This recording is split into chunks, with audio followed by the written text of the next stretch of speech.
Assalamualaikum warahmatullahi wabarakatuh. Waalaikumsalam warahmatullahi wabarakatuh. Alhamdulillahilladzi ahyana ba'da ma amatana wa ilaihin nusyur. Asyhadu an la ilaha illallah wahdahu la syarika lah.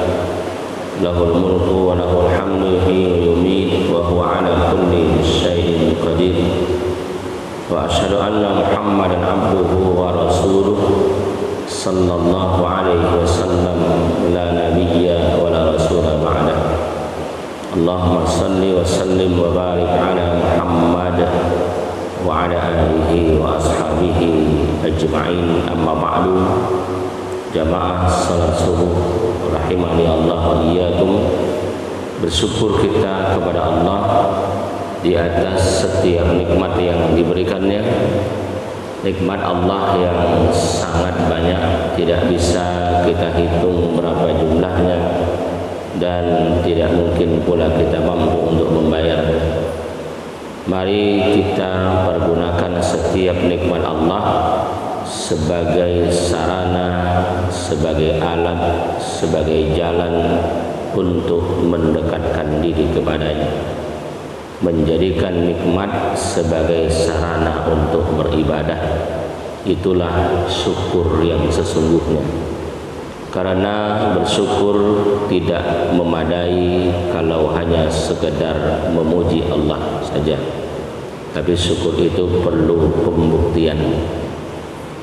Kemudian salawat dan salam senantiasa kita mohonkan kepada Allah agar disampaikan kepada junjungan alam Rasulullah Muhammad sallallahu alaihi wasallam.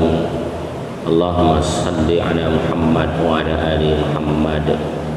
Bapak-bapak, ibu-ibu, jamaah salat subuh rahimakumullah.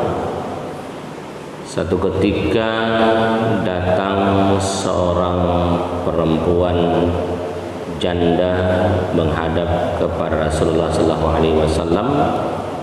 Dia mengakui bahwa dia telah melakukan perbuatan zina sehingga kemudian dia hamil.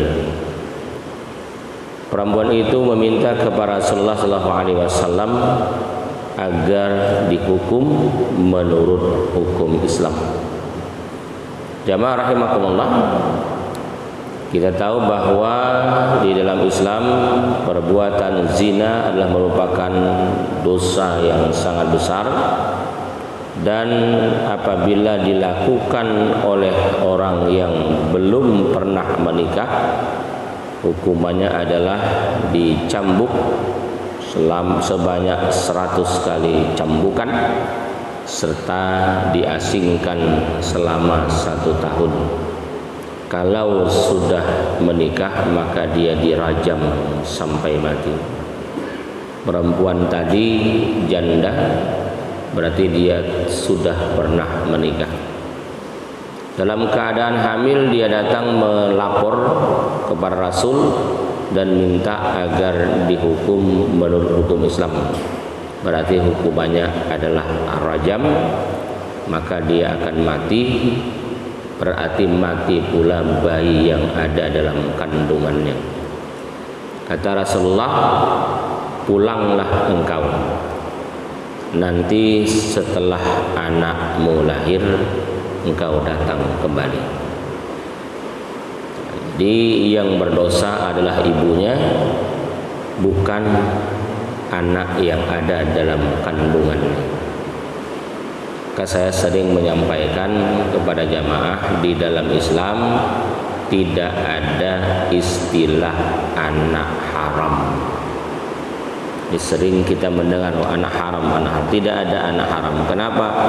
Kullu mauludin yuladu 'alal fitrah. Setiap yang lahir dia dilahirkan dalam keadaan suci. Yang haram itu adalah perbuatan orang tua. Setelah anaknya lahir dalam keadaan menggendong bayi, dia datang lagi menghadap kepada Rasulullah sallallahu alaihi wasallam, lalu berkata, "Ya Rasulullah, anak saya sudah lahir, lakukanlah hukuman kepada saya." Rasul kemudian bertanya, adakah orang yang bisa menggantikanmu untuk menyusukan anakmu? Jamaah rahimakumullah, tidak dijelaskan di dalam riwayat bagaimana, apakah ada yang menggantikan atau tidak. Tetapi di dalam hukum Islam, jika seandainya tidak ada yang bisa menggantikan si ibu untuk menyusukan anaknya, maka hukuman juga akan ditunda selama 2 tahun. Kenapa? Karena si ibu harus menyusukan bayi selama 2 tahun. Wal walidatu yurdi'na auladahunna haulaini kamilaini. Lalu kemudian hukuman itu dilakukan, perempuan itu dirajam sampai kemudian dia meninggal dunia. Jenazahnya kemudian diurus dan sholat jenazah langsung dipimpin oleh Rasulullah SAW. Apa kata Rasulullah kepada para sahabat? Ketahuilah olehmu perempuan ini masuk surga. Jamaah rahimakumullah, artinya bahwa hukuman Islam menghapuskan dosa yang telah dia lakukan. Seseorang yang berzina kemudian dia dirajam, maka hukuman rajam itu menghapuskan dosa zinanya. Dosa zinanya yang dihapuskan oleh hukuman rajam. Sama dengan orang yang mencuri, jika terpenuhi syarat.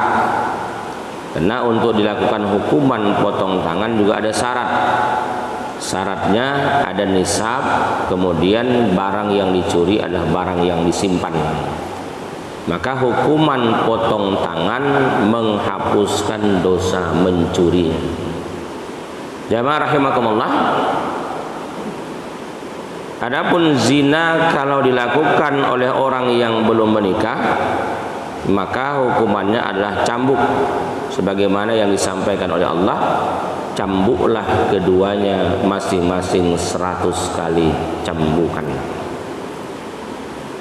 Kemudian kata Rasul, setelah dicambuk asingkan ia selama 1 tahun.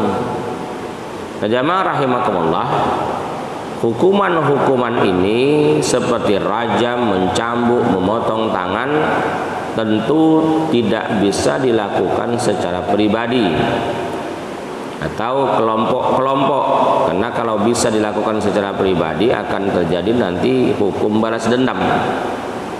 Maka yang boleh melakukannya adalah lembaga negara.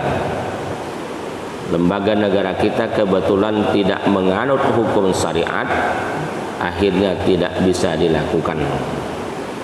Namun ada kaidah usul fikih yang mengatakan bahwa jika sesuatu hukuman tidak bisa dilakukan secara menyeluruh, maka janganlah ditinggalkan seluruhnya. Orang yang berzina tadi belum menikah, hukumannya 2. Dicambuk 100 kali, diasingkan selama 1 tahun. Mencambuk tidak bisa kita lakukan. Kenapa? Karena itu urusan lembaga negara. Tapi mengasingkannya bisa, karena mengasingkan itu urusan kita. Sebuah hukuman tidak bisa dilakukan secara keseluruhan, jangan ditinggalkan keseluruhannya. Setidak-tidaknya sebahagian hukuman bisa kita lakukan. Jadi kalau terjadi, suruhlah mereka pergi, jangan pulang sebelum sampai 1 tahun. Ini idealnya, tapi ini juga tidak kita lakukan. Jamaah rahimakumullah, dari apa yang terjadi kepada seorang perempuan di masa Rasulullah SAW tadi menunjukkan kepada kita bahwa hukuman Islam itu memang tidak bersifat kaku dan dia betul-betul memperhatikan. Begitu beratnya dosa zina dan begitu besarnya hukuman kepada orang-orang yang melakukan zina. Namun juga dalam Islam menuduh orang berzina juga tidak boleh. Jadi tatkala kita melihat ada laki-laki dan perempuan yang bukan mahram masuk dia ke hotel, apakah kita boleh mengatakan dia berzina? Tidak boleh. Kenapa? Karena Allah mengatakan kalau kita menuduh seseorang berzina harus mampu menghadirkan 4 orang saksi. Jika kita menuduh orang berzina tidak mampu menghadirkan 4 orang saksi, maka kesaksian kita tidak boleh diterima selama-lamanya. Selama-lamanya kesaksian kita tidak berlaku lagi.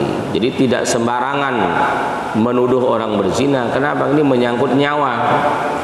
Menuduh seseorang berzina wajib menghadirkan 4 orang saksi. Seorang sahabat bertanya, "Ya Rasulullah, bagaimana kalau saya melihat seseorang berzina dengan mata saya sendiri, tapi sendirian?" Jadi ibaratnya kita curiga dengan seseorang akan berzina, membawa perempuan lain ke rumahnya, lalu kita intip, ada lubang dekat kamarnya, memang nampak dia sedang berzina, tapi kita sendirian, maka kesaksian kita tidak berlaku sendirian.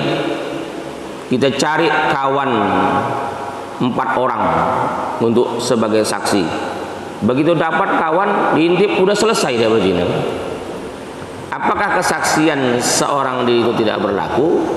Dijawab oleh Allah, kesaksian seorang diri itu bisa dibenarkan jika dia mampu bersumpah 4 kali atas nama Allah, dan sumpah yang kelima dia bersaksi bahwa dia siap dilaknat oleh Allah jika dia berdusta dalam kesaksiannya.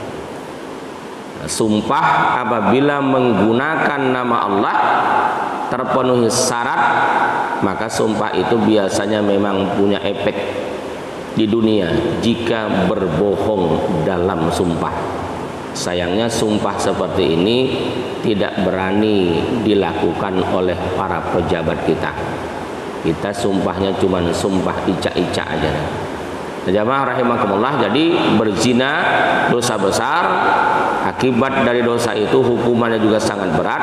Namun juga Islam sangat memperhatikan tidak boleh menuduh seseorang berzina jika tidak mampu menghadirkan 4 orang saksi atau tidak mampu bersumpah untuk membenarkan kesaksian tersebut. Jadi hukum Islam itu tidak bersifat kaku, dia fleksibel, sama dengan apa yang sering kita dengar disampaikan oleh para ustadz tentang seorang yang melakukan hubungan suami istri pada saat sedang berpuasa di bulan Ramadan. Tentu lihat situasi, lihat keadaan. Sebagaimana Imam Malik yang memberikan fatwa kepada seorang raja agar membayar kifarat dengan berpuasa 2 bulan berturut-turut dan tidak memberikan pilihan yang lain. Kenapa? Karena dia memberikan hukuman yang paling berat agar si raja itu bertaubat kepada Allah Subhanahu wa ta'ala. Jadi seseorang yang bertaubat sebelum hukuman dilakukan dan dia ikhlas dengan hukuman Islam itu, maka hukuman itu menghapuskan dosa yang telah dia lakukan. Wallahu alam, mudah-mudahan bermanfaat. Wassalamualaikum warahmatullahi wabarakatuh.